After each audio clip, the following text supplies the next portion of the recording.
Top 7 royals who never bathed.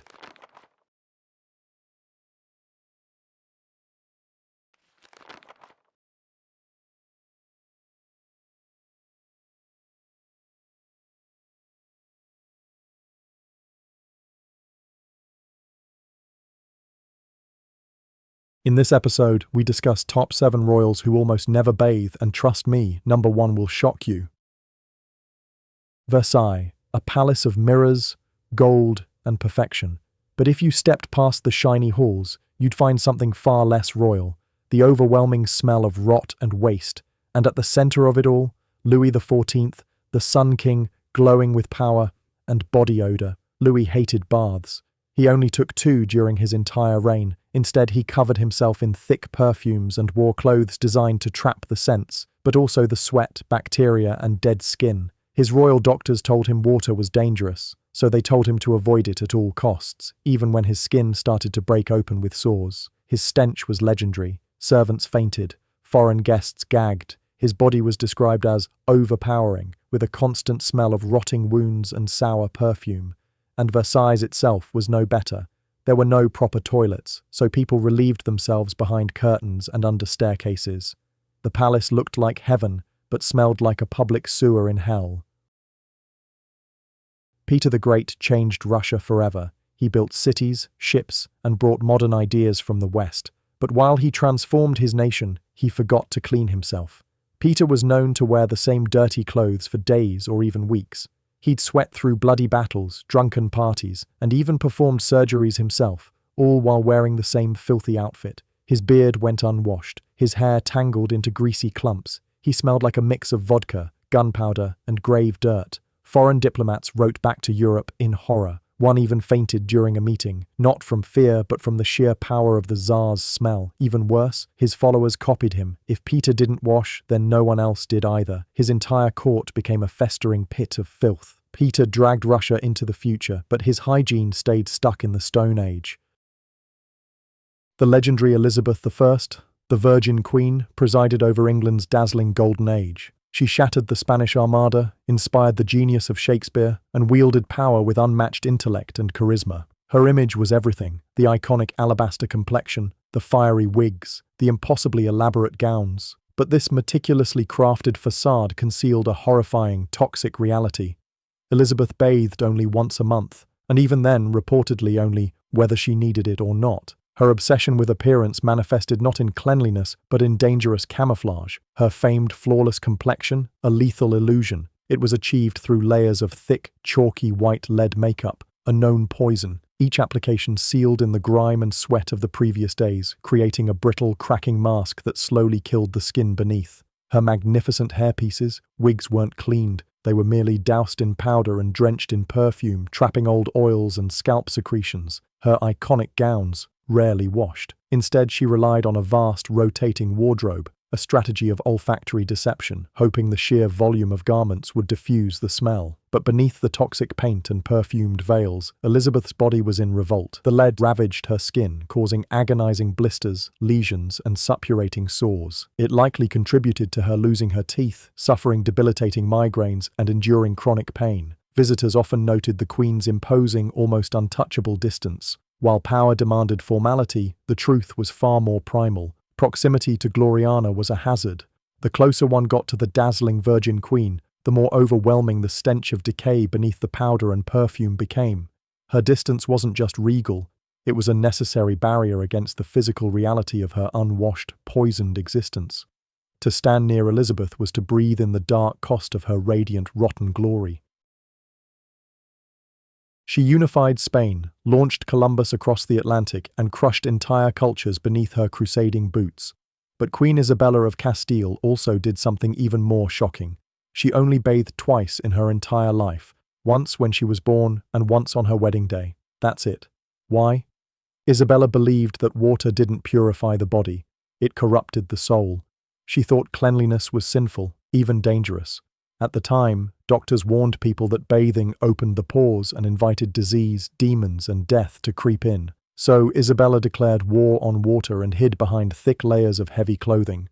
These weren't just dresses, they were walls of fabric meant to trap heat, hide temptation. And unfortunately, trap everything else too.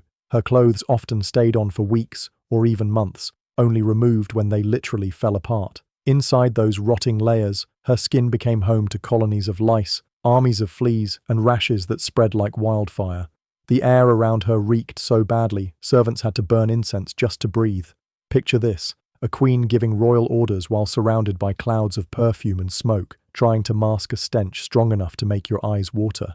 Her holiness didn't shine, it stank. King James VI of Scotland, who ascended to become James I of England, bestowed upon the world one of its most enduring literary and spiritual treasures, the majestic King James Bible.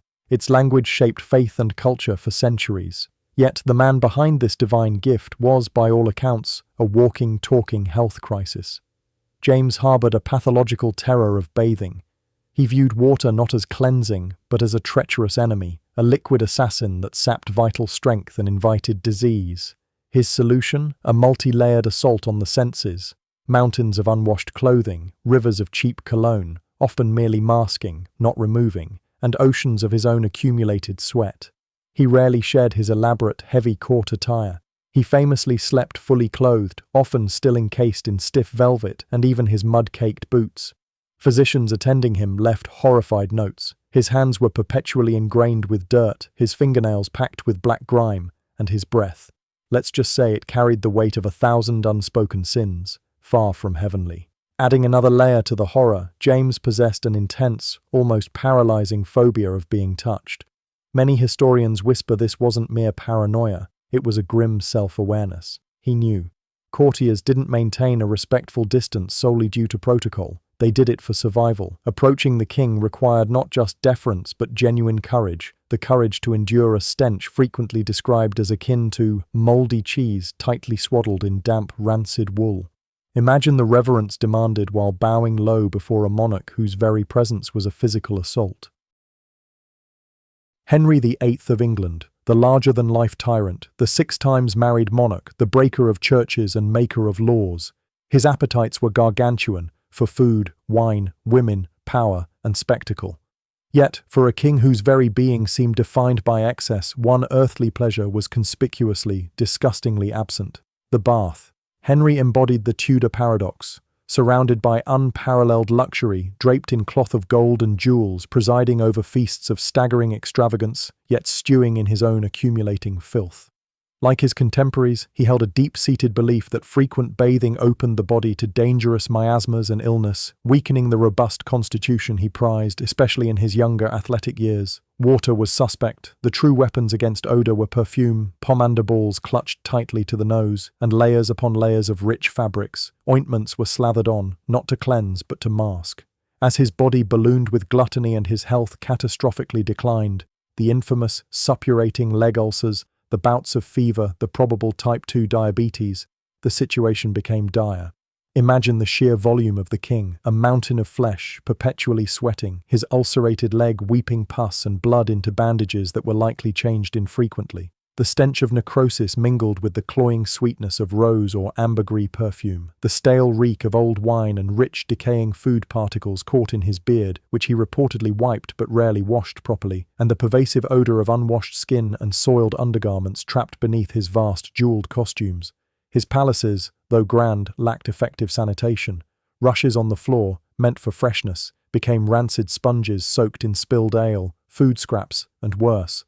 Courtiers attending him, seeking favor or delivering news, had to endure this overwhelming olfactory assault, a thick miasma of decay barely held at bay by clouds of incense and perfume. Henry's very presence became a physical manifestation of unchecked power and unchecked decay. Empress Elisabeth of Austria was an icon of 19th-century beauty, her legend built on waist-cinching corsets, hours of meticulous hair care, her ankle-length tresses demanded daily 3-hour brushing sessions, and an almost pathological obsession with preserving her youthful image. She rode, fenced, dieted fanatically, and embodied an ethereal, almost fairy tale elegance. Yet beneath this carefully constructed facade of health and perfection lay a shocking secret. Sisi viewed bathing as a perilous assault on her fragile constitution. Convinced that immersion in water dangerously sapped her vital forces and invited illness, she reportedly submitted to a full bath only once every few months. Imagine the dissonance. Hours spent grooming her legendary hair to immaculate perfumed perfection while the body beneath remained largely untouched by cleansing waters. Her beauty routines were a fortress wall against aging and scrutiny, yet the foundation, her own skin, was neglected based on a terror of water's imagined weakening properties. While she anointed herself with costly lotions and colognes, and likely employed sponge baths for minimal surface cleaning, the deep grime accumulated. Her beauty was legendary, but it was a beauty built, in part, on a foundation of deliberate, fearful filth.